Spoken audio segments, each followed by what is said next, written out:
Assalamualaikum warahmatullahi wabarakatuh.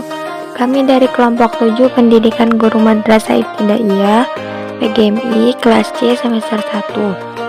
Saya Tania Aprila dan rekan saya Muhlisin Saputra ingin mempresentasikan materi kami yang berjudul Definisi Ruang Lingkup dan Sejarah Perkembangan Ilmu Akhlak. Yang saya hormati dosen pengampu Bapak Hermansyah Trimandra MPD. Yang pertama, pengertian akhlak. Akhlak secara terminologi berarti tingkah laku seseorang yang didorong oleh suatu keinginan secara sadar untuk melakukan suatu perbuatan yang baik. Akhlak merupakan bentuk jamak dari kata khuluq, berasal dari bahasa Arab yang berarti perangai, tingkah laku atau tabiat.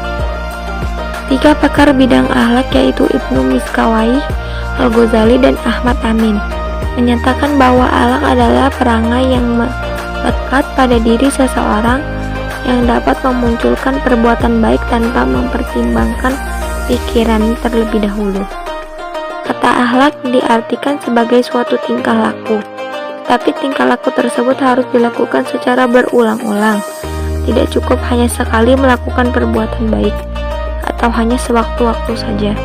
Seseorang dapat dikatakan berakhlak jika timbul dan dengan sendirinya didorong oleh motivasi dari dalam diri dan dilakukan tanpa banyak pertimbangan, pemikiran, apalagi pertimbangan yang sering diulang-ulang, sehingga terkesan sebagai keterpaksaan untuk perbuatan. Apabila perbuatan tersebut dilakukan dengan terpaksa, bukanlah pencerminan dari akhlak. Yang kedua, ruang lingkup akhlak. Adapun ruang lingkup bidang studi akhlak adalah yang pertama, akhlak terhadap diri sendiri yang meliputi kewajiban terhadap dirinya, disertai dengan larangan merusak, membinasakan, dan menganiaya diri baik secara jasmani, memotong dan merusak badan, maupun secara rohani, membiarkan larut dalam kesedihan. Yang kedua, akhlak dalam keluarga yang meliputi segala sikap dan perilaku dalam keluarga. Contohnya berbakti pada orang tua, menghormati orang tua, dan tidak berkata-kata yang menyakitkan mereka. Yang ketiga, akhlak dalam masyarakat yang meliputi sikap kita dalam menjalani kehidupan sosial, menolong sesama, menciptakan masyarakat yang adil yang berlandaskan Al-Quran dan hadis. Yang keempat, akhlak dalam bernegara yang meliputi kepatuhan terhadap ulil amri selama tidak bermaksiat kepada agama, ikut serta dan membangun negara dalam bentuk lisan maupun pikiran. Dan yang kelima, akhlak terhadap agama yang meliputi beriman kepada Allah, tidak menyekutukannya, beribadah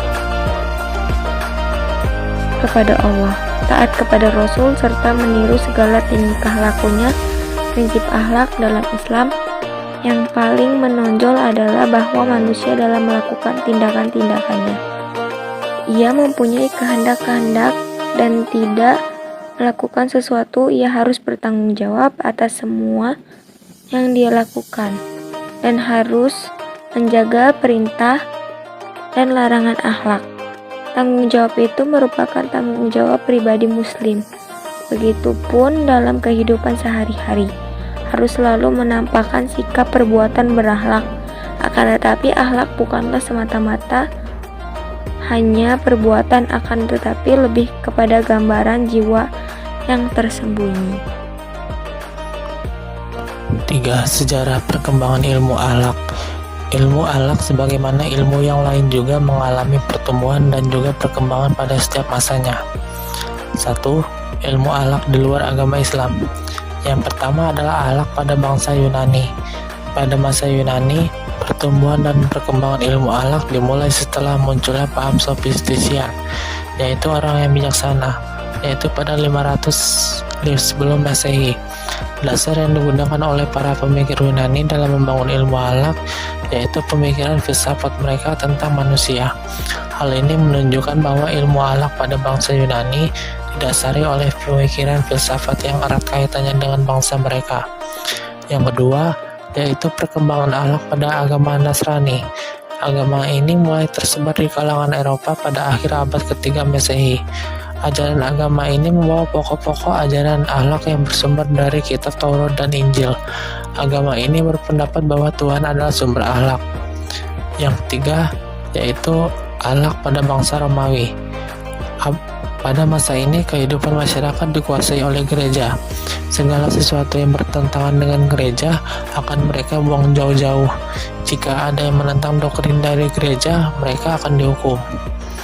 Yang keempat, yaitu akhlak pada bangsa Arab pra-Islam.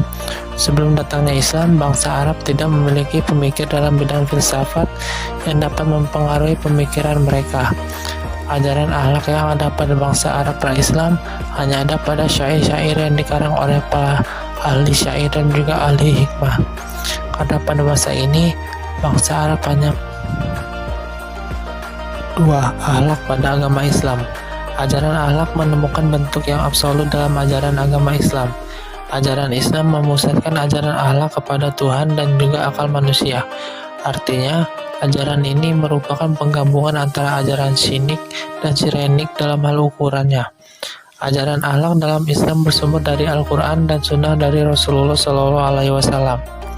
Dalam Al-Quran dijelaskan mengenai konsep akhlak yang terpuji dan tidak bertentangan dengan akal manusia.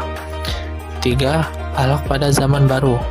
Zaman ini dimulai sejak akhir abad ke-15 Masehi. Pada masa ini, bangsa Eropa sudah mulai bangkit dari cengkeraman gereja. Peningkatan terjadi secara signifikan dalam bidang filsafat Yunani, ilmu pengetahuan dan juga teknologi.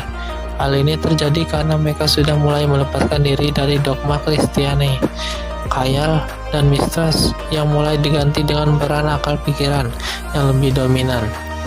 Mereka mulai bertindak dan berpikir secara liberal dengan cara meneliti, mengkritik, dan memperbarui segala hal yang tadinya sudah dianggap mapan.